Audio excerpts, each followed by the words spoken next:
Social media पर channel Mahalakshmi की ओर से खबर लाए वैसी जो नहीं मिल पाए कहीं और कैसी। सादर जयजत करते हैं आज 9 खबरों की शुरुआत आपके पास सादर जय जिनेंद्र के साथ। चतुर्थी का शय है, इसलिए हमारे 13वें तीर्थंकर विमलनाथ जी का आज जन्म और तप कल्याण का ऐसा पावन पखवाड़ा है। एक नहीं 4 तीर्थंकरों के जन्म और तप कल्याण के, विमलनाथ जी के, फिर अजितनाथ जी का, फिर अभिनंदन भगवान जी का और फिर धर्मनाथ जी का आएगा। ऐसी खास बात में शुरुआत कर रहे हैं इस एक दुख खबर के साथ। मुस्कान जैन 2022 देर में थोड़ी शादी हुई थी इसकी, लव मैरिज थी। लव मैरिज उससे जो 11वीं में पढ़ती थी, 11वीं में पढ़ाते हुए ट्यूशन पढ़ाने आता था। वो ट्यूशन पढ़ाते पढ़ाते क्या हुआ, माँ बाप ने मना किया, समझाया, पर उसने कहा नहीं, मैं उसी से शादी करूंगी जो मुझे ट्यूशन पढ़ाने आता है। प्रियांश शर्मा नाम याद दिला दीजिए।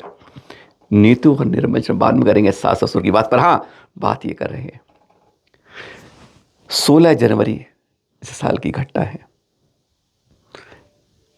2 दिन बाद खबर छपी, जयपुर के एक बहुत अच्छे, नाम नहीं बता रहे स्कूल का, उसमें टीचर थी।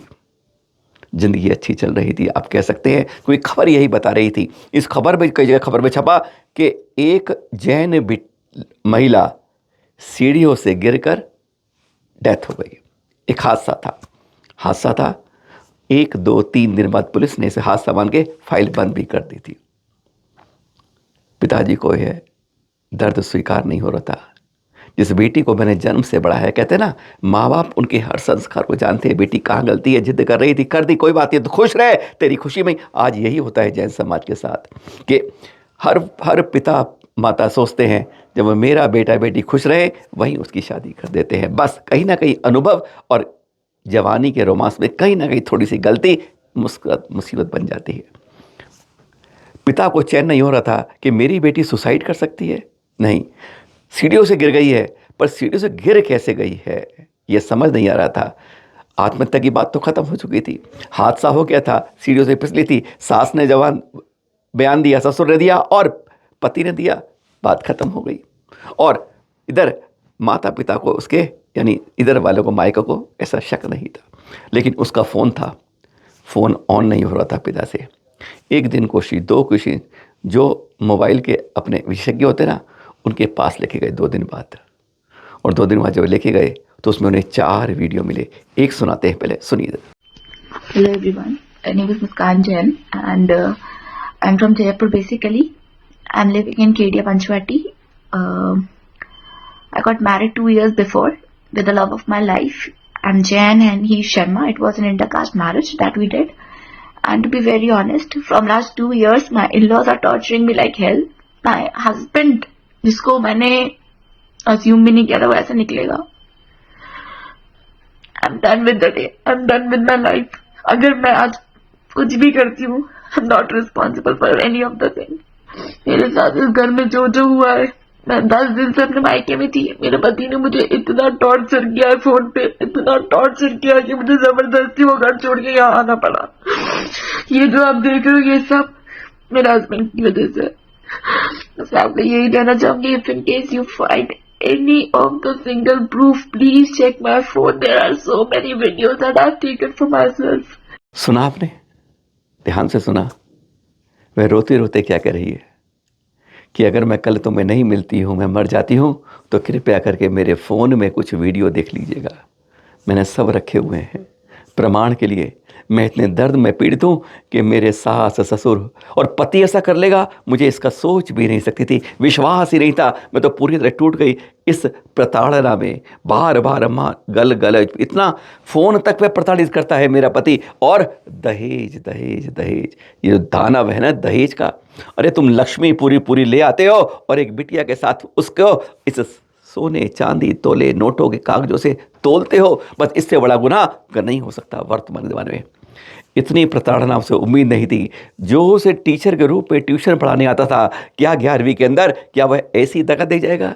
यानी वह नोटों के पीछे इतना भाग जाएगा कि क्या कल उसका प्यार था या उसकी सिर्फ शरीर की वासना की बात थी, नहीं समझ पाई। और फिर इसका खुलासा हुआ। पुलिस ने तीनों के खिलाफ FIR दर्ज कर ली है, पर आज जैन बिटिया चली गई है।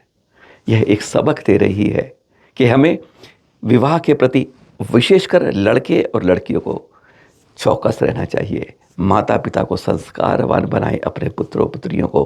कहीं ऐसी बहकी बात, यह तो गरीमत था कि पिता के दिमाग में कहीं ना कहीं दिमाग में फितूर था कि मुझे एक बार फ़ोन देख लेना है, निकलवा लेना है, नहीं तो सरकार ने तो फाइल बंद कर दी थी, पुलिस प्रशासन ने बंद। हादसा था क्योंकि सबने जवान ये था कि सीढ़ियों से हमारे सामने ये करके गिर गई और फिसल कर मर गई। बहुत दर्दनाक हादसा है जिसका खुलासा पता कब हुआ? जिस दिन आप गणतंत्र दिवस मना रहे थे और वह एक नया संविधान बेटी लिख के गई थी, जिसकी सुनवाई उस वीडियो के खुलने के बाद हुई। और अब दूसरी घर ले जाते हैं, इसलिए छत्तीसगढ़ पहुंच जाते हैं, डोंगरगढ़ के चंद्रगिरी देख रहे हैं दृश्य। एक प्रथम समाधि स्मृति महोत्सव, एक जैन समाजी है जहाँ जन्म की खुशियाँ होती हैं और मृत्यु पर भी कहते हैं जब सदगति मिलती है, समाधि में होता है तो उसे भी एक उत्सव है। क्योंकि कहा जाता है श्री राम जी से सीखना है तो जीना कैसे है वह कला सीखिए, और महावीर से सीखना है तो वह सीखिए कि मृत्यु भी एक जीतने की कला होती है, मरना भी एक बहुत बड़ा कला होता है। वह देखिए आज गुरुवर सबके दिल में है, सामने देख पाते हैं उनकी यादें, उनके प्रवचन, उनके उद्बोधन, उनके संस्कार, उनकी चर्या आज हमारे बीच में हमें सुधारने के जीवन। ये दृश्य देख रहे हैं आप। आज पहले दिन 1 फरवरी से आज से शुरू हुआ है, 6 फरवरी तक ये कार्यक्रम है। पहले दिन के दृश्य आज सुबह के आपको दिखा रहे हैं, ताज़ा ताज़ा। कोशिश करिए आज 1 है 6 तक कभी कभी पहुँचिए वहाँ पर। गज़ब की बात है अपने गुरु के प्रति। यही तो विनयाञ्जलि चरणों समृद्ध है कि आप हमारे सामने हो ना हो पर आप हमारे अंदर जीवंत थे और जीवंत सदा रहेंगे। आज भी हम आपके चर्या को देखकर कहते हैं आपके आचरण से कुछ ना कुछ आपके पग पग पे चलने का प्रयास करें। बस यही सच्ची विनयाञ्जलि होगी। देश में ऐसा कोई कार्यक्रम नहीं होता है जिसमें दिल्ली का कहीं जोड़ ना हो, चाहे तीर्थ हो, चाहे मंदिर हो, चाहे मूर्ति हो, चाहे कोई कार्यक्रम या महोत्सव हो। देख रहे हैं ये वहीं के दृश्य हैं। विद्या प्रमाणिक संघ दिल्ली का, उन्होंने यहाँ पर त्यागव्रती भोजनशाला की शुरुआत की आज की। और आज सुबह सुबह के लोग जब कर रहे हैं भोजन, दर्शन दिखा रहे हैं, आहारचर्या के साथ भी सब कुछ बता रहे हैं। दिल्ली का सहयोग पूरे देश में जाता है, पर दिल्ली को कहते हैं भोग विलास की नगरी। क्या अजूबा संयोग है, डिग्री क्या मिलती है, कार्य क्या करते हैं। छोटी सी खबर पर बड़ा मतलब है, दिखा रहे हैं आपको। ये गुलाबी नगरी जयपुर के नारायणी सिंह सर्कल। अब यहाँ 2 दिन पहले ही जयपुर ग्रेटर नगर निगम की बैठक में ये फैसला हुआ है। बात तो हो रही थी कि इस चौराहे का नाम, जैसे हमारे देश का नाम भारत है, जिसके नाम पर बड़ा उसके नाम पर चौराहा हो जाए। और साथ में आचार्य श्री, इसलिए बता रहे हैं आचार्य श्री के लिए खास है। हाँ, इसका नाम फैसला हो गया, पास हो गया प्रस्ताव कि इसका नाम विद्यासागर जी की यहाँ पर प्रतिमा लगाई जाएगी और कीर्ति स्तंभ भी। एक सिर्फ हम एक किंतु परंतु करना चाहेंगे, कभी कभी बोलना पड़ जाता है कि आचार्य श्री की प्रतिमा की बजाय हम उनके किसी उद्बोधन को, उनकी चर्या में उनके जो उनके विशेष स्लोगन थे उनको लगाकर हम लगाएं। क्योंकि हम चाहते हैं कि जैन समाज में तीर्थंकरों की और संतों की हम प्रतिमाओं को चौराहों पर ना लगाएं। अवमानना होती है, क्योंकि जब अवमानना हुई तो दिल में बहुत तेज लगेगा, असम्मान सहन नहीं पाएंगे, निरादर। अरे परस्पर के जीवा नाम है। और गुरुवर के संदेश बहुत सुन चुके हैं आप, हिंदी के बारे में और राष्ट्रभाषा में, महिलाओं के बारे में, बच्चों के बारे में, और हर एक चीज़ में उन्होंने संदेश दिए हैं। वह लगाकर कोई स्थापित की जाए तो शायद और बेहतर होगा। खबर नंबर 4 अब आपके पास सीधा आ गए हम। जिन शासन जिनका है उनकी मोक्ष स्थली पावापुरी से। ये दृश्य देखा हमें कल एक कोई यात्री गए होंगे, उन्होंने चित्र फोटो बना के भेजे हैं कि आप पावापुरी संस्था को बता दें कि जो धर्मशाला है, वहाँ का जो जिनालय है, वहाँ की ऊपर कैसी गहरी दरारें पड़ी हैं। क्योंकि लगता नहीं है आजकल की हैं, बहुत प्राचीन है। कम से कम अपने घर की मरम्मत कराने वालों कभी कभी जिनालयों पर भी ध्यान देना चाहिए। अरे यह तो वह है जिसे हम सोने से भी ज़्यादा मखमल से मुलायम रूप में ध्यान से बनाते हैं, उनकी उसी तरह रक्षा करके उनका सौंदर्य वैभव दिखाते हैं। और 5 सीधा अपने गुरुवर सुधा सागर जी के साथ देख रहे हैं।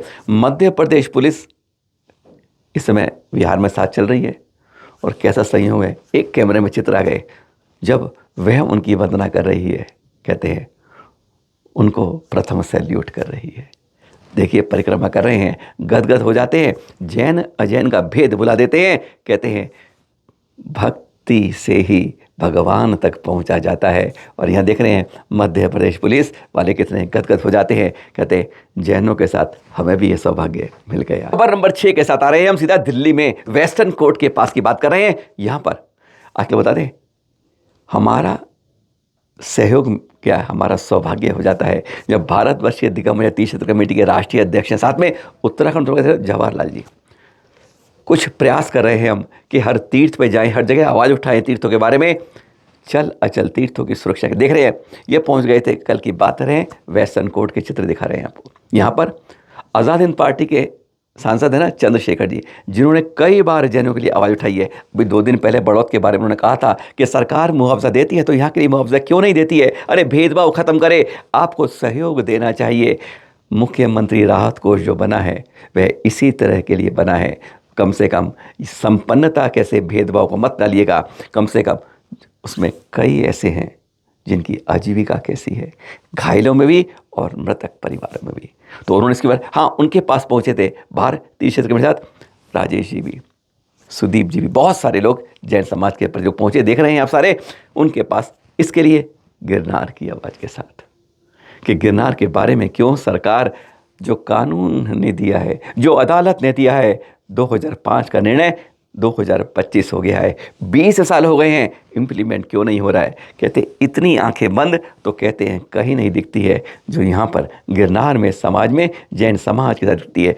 ऐसा क्यों अन्याय जैन समाज के साथ हो रहा है। पहले राज्य सरकार में थी, अब केंद्र में बात है, पर हमारे साथ कभी कोई नहीं साथ होता। इसलिए उन्होंने वादा किया, सहयोग के लिए आश्वासन दिया कि मैं, एक बहुत पते की बात की चंद्रशेखर जी ने, बहुत खास बात की। उन्होंने कहा जब तक आप लोग नहीं खड़े होगे तुम्हारा साथ देने कोई नहीं आएगा, और कमी तुम्हारे यहाँ नेतृत्वहीनता के कारण है, क्योंकि तुम्हारे यहाँ कोई एक नेता नहीं है, जो आगे बोलने वाला कोई मिलता नहीं है। बहुत स्पष्ट बात हमसे 2 दिन बाद देखी, उन्होंने बाद में बताएंगे, क्योंकि कुछ राज की बातें थी, कुछ समझने की बात थी।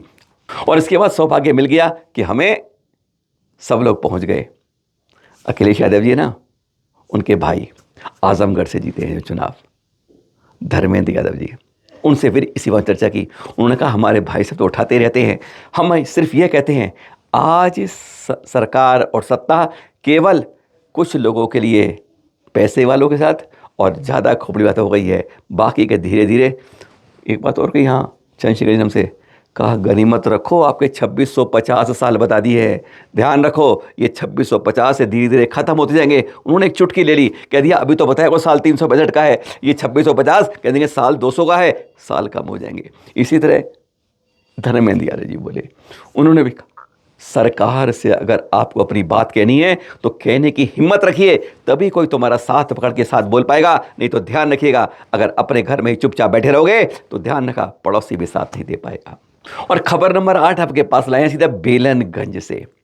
आदिका विशेष जी का प्रवेश हो रहा था, अब ये नई बात किया है, बच्चे करवा रहे थे और क्या। हाँ, बेलनगंज में जैन डीजल पाठशाला के बच्चे, खास बात थी 6-7 किलोमीटर से ऊपर का विहार था, आप भी नहीं कर पाते।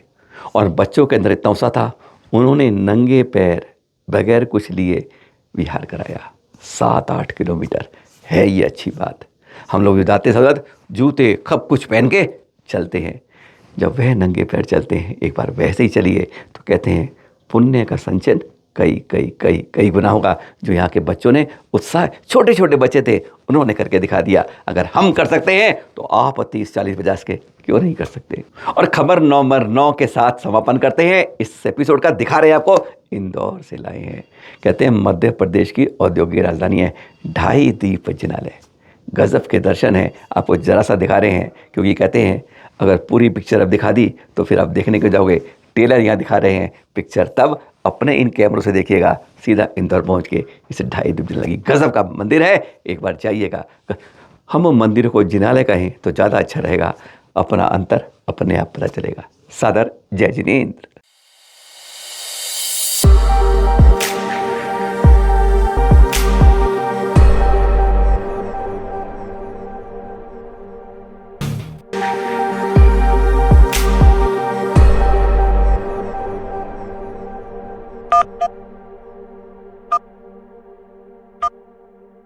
you